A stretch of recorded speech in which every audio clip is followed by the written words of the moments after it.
I feel like you are trying to bog down this discussion in a sidebar that's irrelevant because you don't want to progress to a more interesting and insightful conversation. Well, I'm I feel saying like that legislation is very difficult. You can legislate a speed limit, but you can't legislate sensible gun control. I mean, like, just think about this. So it's not as easy to legislate as you think. You need bipartisan support to get legislation through. As much as we do need to have speed limits, we also need things, and I'm just using gun control as an example, but we need sensible gun laws too. And we don't have those. It's not as black and white as everybody says. So one distinction between your metaphor is the right to charge any amount you want for food is not an amendment in the Constitution. So your use of the difficulty in legislating gun law, which is highly complicated by virtue of the fact that it has been interpreted as a foundational element of this nation state and an element of the Constitution, is different from the idea of trying to make food available to people, which is not part of our Constitution, and as such, I believe, is not a similar discussion. Well, I fundamentally disagree with that, the way you just presented that. On top of that, there's also a situation where you're telling me it's okay that I have to pay more to see the Kansas City Chiefs when they play the Bears, but I can pay less when the Bears play the Patriots because, one team stinks and one team's good. So if the Patriots come to town, my ticket's $300, and if the Chiefs come to town, my ticket's $500. That's okay. But if there's a hot item in the store, somebody makes a brand new donut / croissant that's mashed up together, and they can't keep them on the shelves, and so they want to raise the price a few pennies or whatever it is, that's not okay. I'm just giving you kind of the most extreme example, but trying to play both sides. Yeah, but again, I'm just trying to have a discussion about, let me just try this a different way. The American banking system was reformed in the 90s in such a way that it forced an intervention in 2008 that required massive money printing that many believe caused massive wealth disparities and massive commodity price inflation and ultimately massive inflation, which we go through now. Instead of reforming the actual financial and banking system, now there's just discussion of price caps and subsidies. And I believe the discussion of price caps and subsidies, regardless of whether you can effectively implement them, and I believe your discussion is you can effectively implement them, but that's not the point of my point is you have a corrupted financial system that's been corrupted for decades by virtue of the money printing and the financial cover-up by Obama in 2008 that now has cascaded to the point where instead of dealing with that reality, you are now dealing with the discussion of I think an absurd discussion of price caps and subsidies. Because one, I agree with you. I think it's very difficult to enforce and who decides. But even if you do them, I think they're likely to result in shortages because you're basically stimulating demand with subsidies while trying to manage or disincentivize supply with price caps. And it's all, in my opinion, a way to avoid the underlying reality, which is you have massive economic inequality exacerbated by inflation and currency manipulation. And instead of dealing with the underlying issues in the tax code, you have a political solution, which is almost a gimmick. I look at price caps and subsidies as a gimmick that avoids the real issue. I understand why a lot of people think that way. And there's sometimes when I think that way as well, given some of the examples that I gave. But there is also a very strong argument that can be made for price caps, if they're done right, to avoid price gouging in certain situations.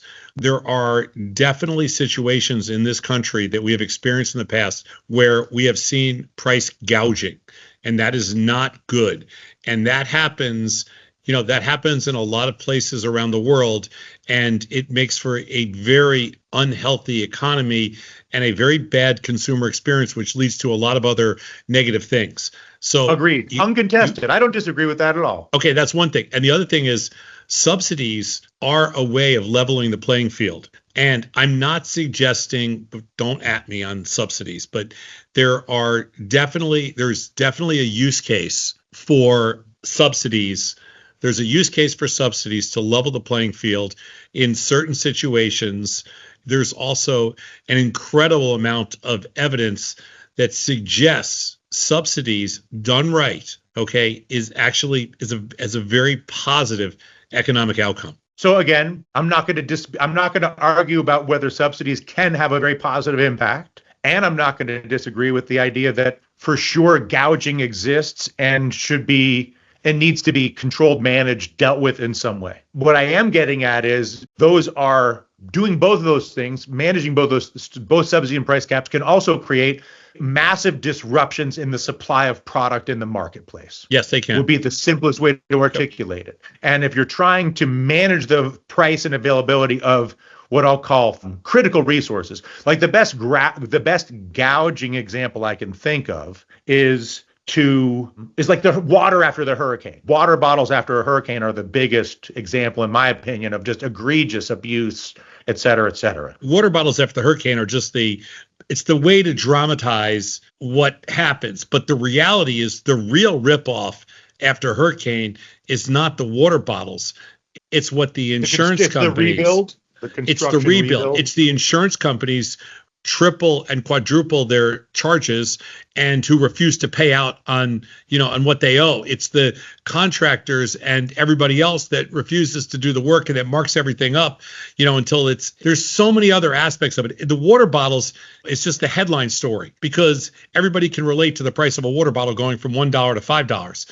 What's really hurts the economy is everything else that happens afterwards. And I think that's what's trying to be addressed here. Again, because I'm not even questioning the intent of the rhetoric politically, by the way, around gouging or around caps and subsidies. Yeah, I understand. What I'm saying is, here's why when I read those headlines, why I get frustrated, just to go back to my overall circle, which is you have the S&L crisis forever ago, and you basically had the Glass-Steagall and the ability to use a bank balance sheet to collateralize risk assets. Compounding that, you have the Credit Default Swap, Commodity Futures Modernization Act, and the credit default swap exempted from insurance regulation that basically allows you to sell credit insurance unregulated and with little to no collateral, 99 plus or minus. Then you have the financial crisis 10 years later due to excess credit, all the things. Then you have money printing, which all of these things are exacerbating inequality, and that using price caps and subsidies is a way to treat yet another symptom without dealing with the cause, I guess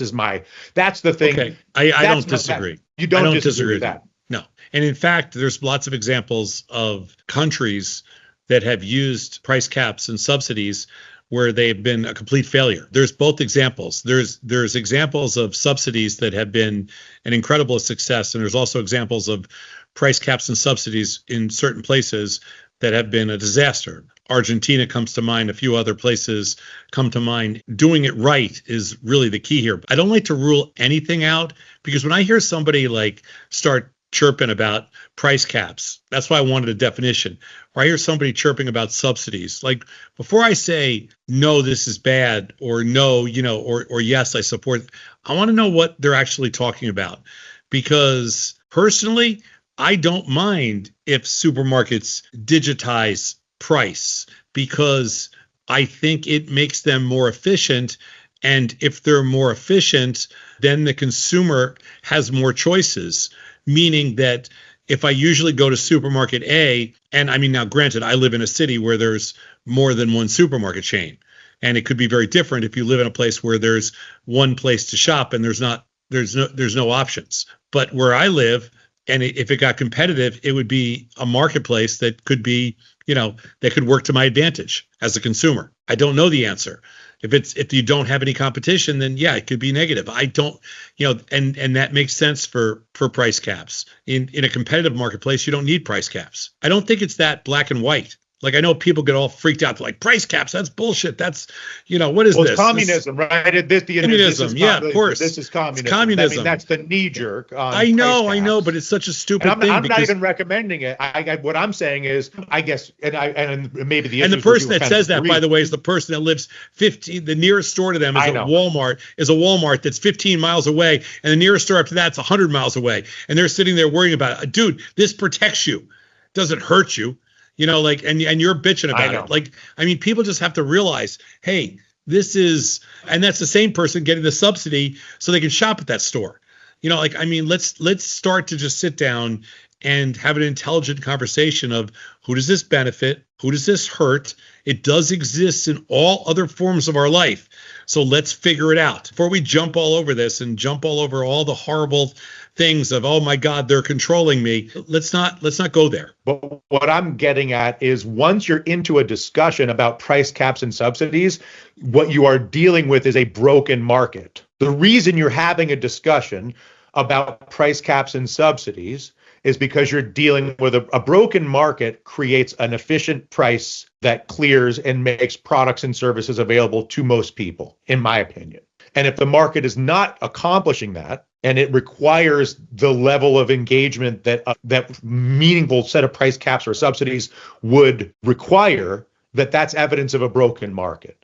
And that the market has been broken over the last few decades, much to my disappointment. And then so instead of continuing to try to do whatever with the market with caps and subsidies, how about reforming the tax code? How about some more fundamental reform, which I know at this point is obviously not going to happen, by the way. I'm just saying that, you and I, you're offended by price caps and subsidies from the knee jerk, which is the one you described. I'm offended by price caps and subsidies because I'm like, well, maybe these work, maybe they don't, but either way, they're evidence of a bigger issue that's not being addressed. Yeah, I'm more offended by doing nothing. So, I know that sounds weird, but I'm more open to exploring things. And you're right. If you fix the tax code to encourage competition among businesses, then you solve a lot of these problems because price then becomes naturally more efficient. Without changes to the tax code, it is very difficult to incent businesses to go into areas that would be otherwise unprofitable for them. And so it just makes that a very difficult business decision. And that's why you need subsidies. And we're not talking about just consumer subsidies. We're also talking about business subsidies. If you want to keep prices in check, you're going to have to subsidize businesses to go into those places where it's not profitable for them to be in business. I know that sounds weird to somebody, but should company A be subsidized to go into location B so that they can provide a competitive marketplace to some other store in location B? And that's a real, that's real. You don't want price caps, then create competition. How do you create competition if you can't create a profitable, environment? And that is the challenge. None of this is easy. I agree. None of that is in dispute. So I guess it leaves me with this question. You're either of the opinion that every time the government gets involved, on average, it gets worse. Every time the government gets involved, it gets better, or some mixed version thereof. I'll give you an example from the Adirondacks and Lake Placid, which is where I spend some of my time, as you know. The government invested in adding more hotel rooms in various resort towns because they wanted more hotel rooms, whatever the reason, but it was government money. I think it was state money, like this tax, New York State money, I think. And now 2 years later, occupancy is at 39%, down from whatever, a much larger number, 60, 55. And the average room rate is down 20%. And that's a case where the government's trying to add supply, in this case of rooms. I guess what I'm getting at is where you come down on this whole thing is the government trustworthy to manage supply and demand, or do you believe in free markets? And what is the relationship between the government and free markets when it comes to supply and demand? I mean, of course, I don't trust the government or anybody like that to be, to interfere with Mother Nature. I mean, I am a free market person at my core. Everything I do is based on free markets, efficient markets. No, I do not want the government involved in messing with free markets, messing with Mother Nature, as I like to say. But the reality is also there's a social side to life, and not everybody is as fortunate, and not everybody has the same opportunity or opportunities. And the government does have an obligation, to maintain some kind of a normal, healthy society where, we don't want people to suffer. Okay. And you've got to help to create that environment. That's one of the roles of government. You play the role of cop, and you also play the role of a little bit of a giver and a caretaker. And that's okay.